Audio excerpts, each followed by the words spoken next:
This podcast is the design of City Sites Urban Media, and our goal is to bring into focus the difference between culture and God's ideas found in His Word. To learn more, go to citysitesurbanmedia.com.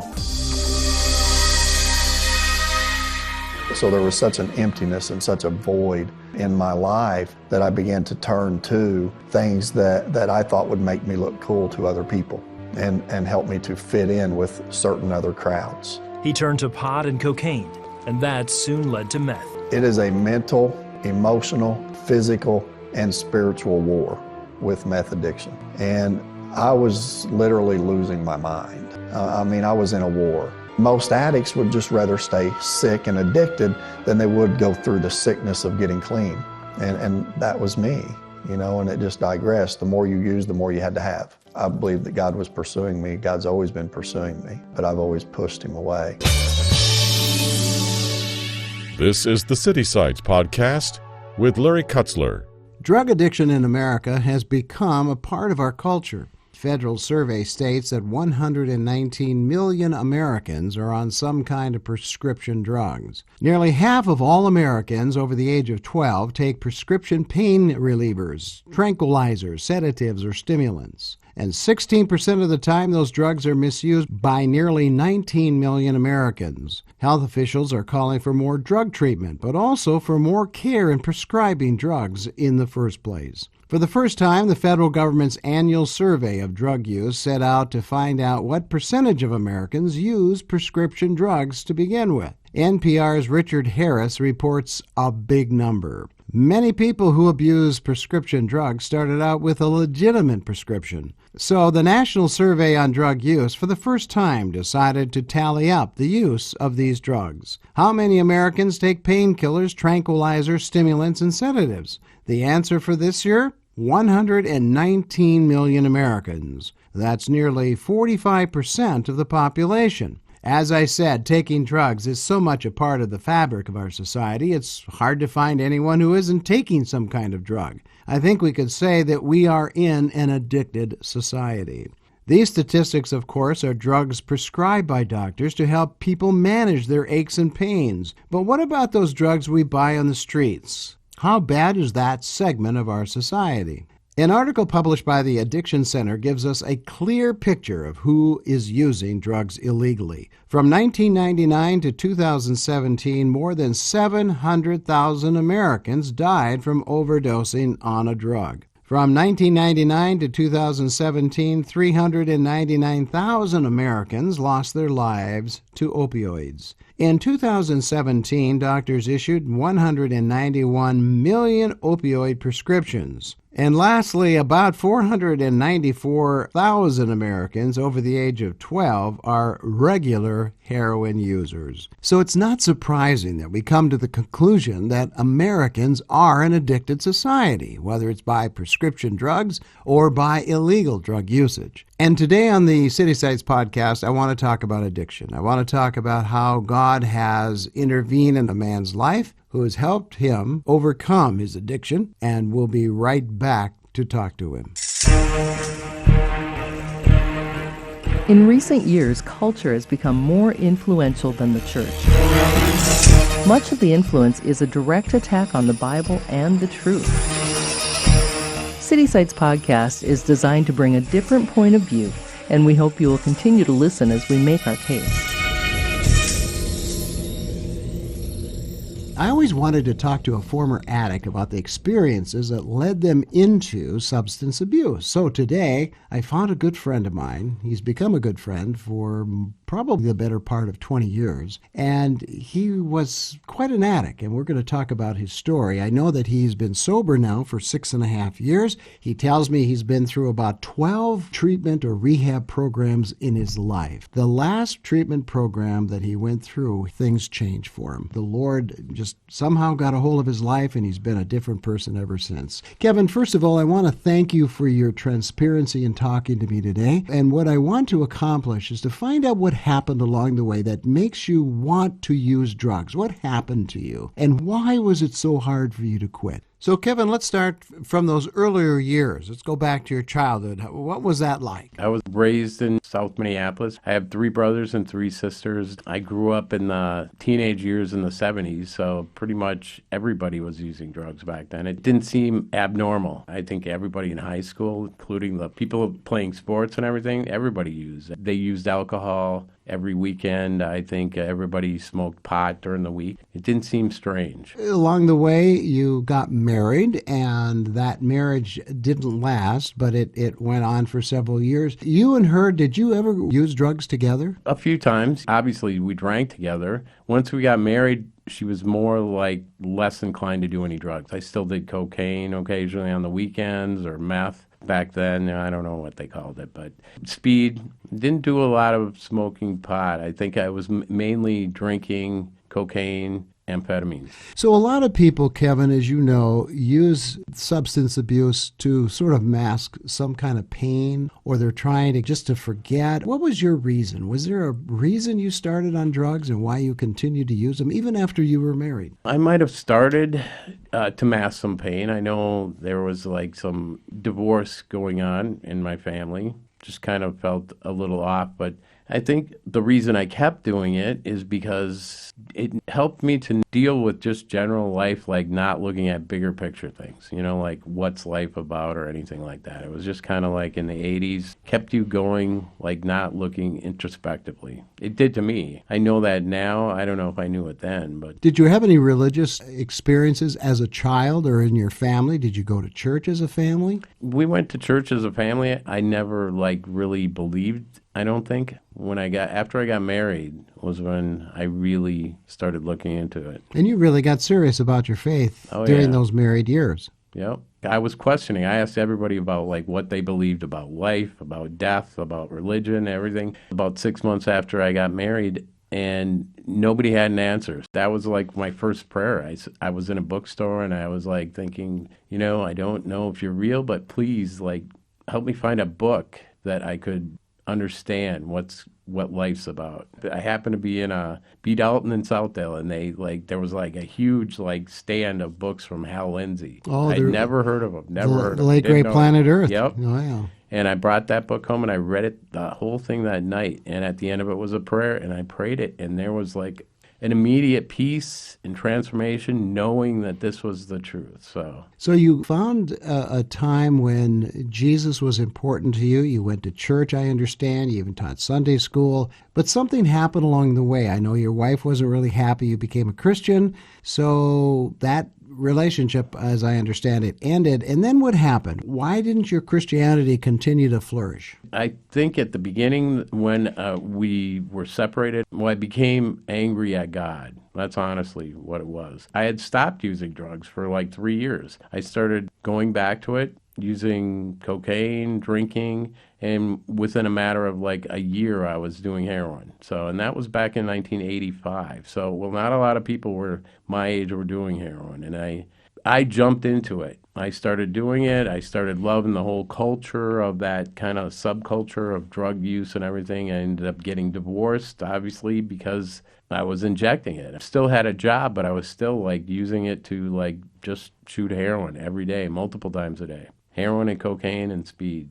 Wow, you were really using a variety of drugs. When I first met you, Kevin, you and I worked together for a number of years, a while back, on media things and videos. You were our videographer, and we did a lot of videos together. When we worked together, for those first few years, you were really straight. I don't believe you were using, but then all of a sudden you started using again. Tell us that story. Yeah, I was straight on and off of using drugs. I would have months of sobriety and then kind of use and then kind of go back. Here's the thing. I had been using for decades now. I kind of knew at the time. It was to not listen to God's voice. The Holy Spirit inside me, when I'd get sober for even a few hours, produced such anxiety in me, I had to immediately go get heroin. And that would go on, and then I'd just be on a run for months or years or whatever.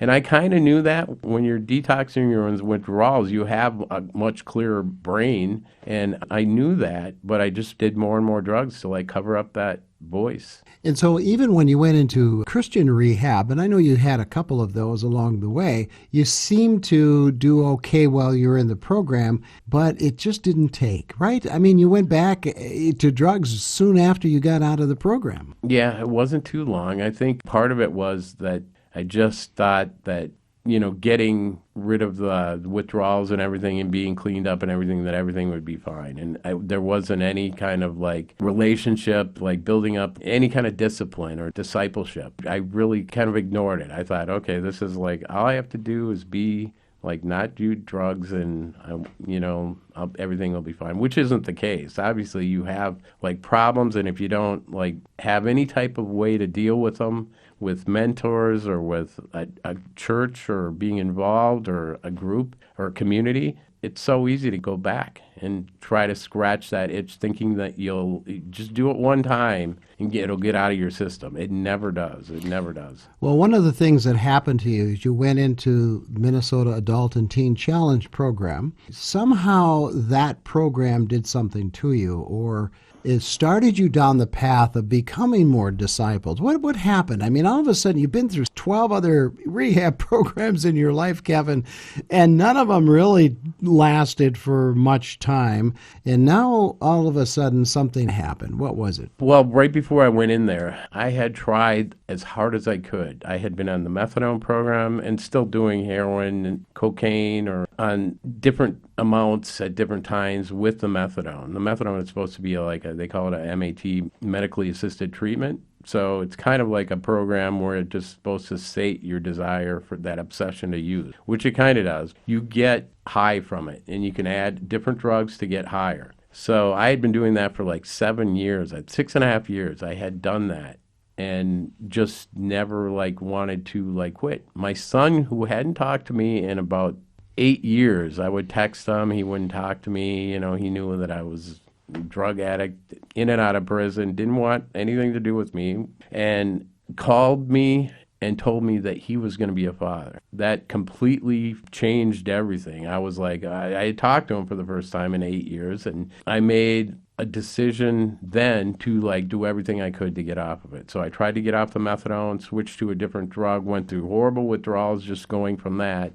Thought I was doing good, I wasn't going back to church, I wasn't going into treatment again. All I was doing was not being on drugs. And after about a year of that, I couldn't get off. I could not let go of a different type of methadone called Suboxone. Just couldn't let it go. And I tried everything I could possibly do. I would try to discipline myself, getting up at 4:30, running, doing everything I could to get off of it physically that I thought I could go. I would go to meetings every day, which were good, but there was just something that I couldn't let go of it. And that's when I ran into somebody that I hadn't seen in 10 years, and he had worked at Teen Challenge. And he just calmly, he goes, he had a really good radio voice. He was awesome. He was the guy that did our call center. And he just kind of said, "Hey, how you doing?" And I told him I was trying not to cry because I had tried so hard. And he goes, "Why don't you go talk to, Pastor Terry, Pastor Rich, and go into Teen Challenge?" And it was like a 1-minute conversation. And within a week, I was in Teen Challenge. And for the next, I would say, 3 months in there, I went through withdrawals. They tapered me off. They have an ambulatory kind of detox off of it, but they did a really good job. 3 weeks, I was off of everything because I had been on antipsychotic, antidepressants, multiple antidepressants, anti-anxiety, and I got off of all of it. And I would say it took about 3 months before I started actually sleeping more than an hour at night. But I stayed there for some reason. It felt like God was just keeping me there because I had nothing to go back to. I had just this horrible life of just getting up, going to the methadone program, and coming back and doing nothing. So I stayed there, and all of a sudden it was like a fever broke. After 3 months, I started listening to what they were talking about and how you can come back and, letting go of resentments, letting go of hatred towards yourself or unforgiveness towards yourself or other people. And something just clicked, and it was like a fever broke, and they could see it in me. I mean, my whole disposition changed just being in that relationship, a fervent relationship with Christ again. And the obsession was gone. The obsession to use completely went away. And it had been there for like 30 years almost. And like even when I would go through treatments, that obsession was always in the back of my heart or my mind or whatever. That obsession completely went away. You know, back in those days, before you went through the treatment, I honestly said, Kevin is one of the nicest guys you'll ever meet, but you can't trust him because he'll turn around and smile at your face, and then if you turn around, he'll be using drugs on you. And, of course, you were in my employment for a number of years, and, of course, we had to end that due to the fact that you were using drugs many of the days we were working together. But I noticed when you went through Teen Challenge, I noticed that distinctive change as well. There was something different about you. You could see it in your countenance, your color came back in your face, and you had no memory loss. Then this is amazing because a lot of drug addicts, they just fry their brains, and you didn't have that happen. You were clear, you were precise, right? I mean, you didn't have any ramifications after coming down. After coming down, when I first went in there, like the director couldn't believe it was me because, I was afraid to drive. I was afraid to drive a car because I thought I would get lost. I thought I was suffering from some kind of early dementia or early Alzheimer's even. Couldn't remember how to get on my phone, or I'd go to the library and sit and look at a computer screen and not be able to figure out how to get on. And I worked on computers. I mean, I knew how to do it. I could not figure out how to remember how to get access the internet, anything like that. It was very sad. But yes, when I came back, I would say after about 3 months, I could tell that my memory was starting to be healed more and more and more. I remembered too much, I think, sometimes. But it was definitely God, because I know people that have gotten that wet brain, they call it, because I was using, one of the drugs I was using was Valium or benzodiazepine. It has the same chemical composition as alcohol, and it will cause that memory loss, and they call it wet brain, where you can't restore it. Even if you get sober, you still have that memory loss and everything. But I would say, it took a couple of years before I was even able to get back into doing any kind of videography or editing or everything, but it definitely changed. Well, I have to admit, Kevin, you're probably one of the better videographers I know. Your life has changed. You not only went through the program with the Minnesota Dalton Teen Challenge, but now you are employed by them. You're employed by the very folks that helped you get sober and clean and restored in the things of the Lord. And that's a big thing. You're in church. You are a miracle, an absolute miracle. So tell us what your life is like today. I think one of the biggest things is back in a relationship with Christ. There is no idea or fear in my heart that God's going to let me go, which was a big thing before, that I've been forgiven and that I have a daily, every day, getting up, praying. Everything I do goes by, whether it's work. When I edit, I walk around praying because I get stuck and I don't know how to do things. When I'm filming, we start everything off, start out the day with bathed in prayer, So I want God to be part of every decision I make, big major decisions, any kind of decision, even small stuff. The way I eat, the way I exercise and everything, I go to prayer a lot. So that's the biggest change, as far as personally. With my son, that is incredible because we have a relation. We started going out to lunch and we started meeting for dinner. Then he started introduced me to his son. I have a grandson that he lets me have. And I'm so grateful for it because I know that's got to be God working in his life too, because I would not let an ex-con heroin addict necessarily have my grandson for the whole weekend or weeks at a time. We've gone on vacations together. It's that is a testament to how much God can change a person and use your life to change other people too. So I'm so grateful for that. Kevin, thank you for coming. Thank you for telling us your story and how God intervened and made a difference in your life. Thank you for joining us today. Every Friday, we bring you this podcast with interviews with people who are challenging the status quo of Christianity and challenging the cultural norms of our day. Please help us get the word out by sharing the link to this podcast with your online friends and family. Our website also contains other podcasters who are part of the City Sites network of communicators, all sharing the good news of Jesus Christ. Our website is citysitesurbanmedia.com.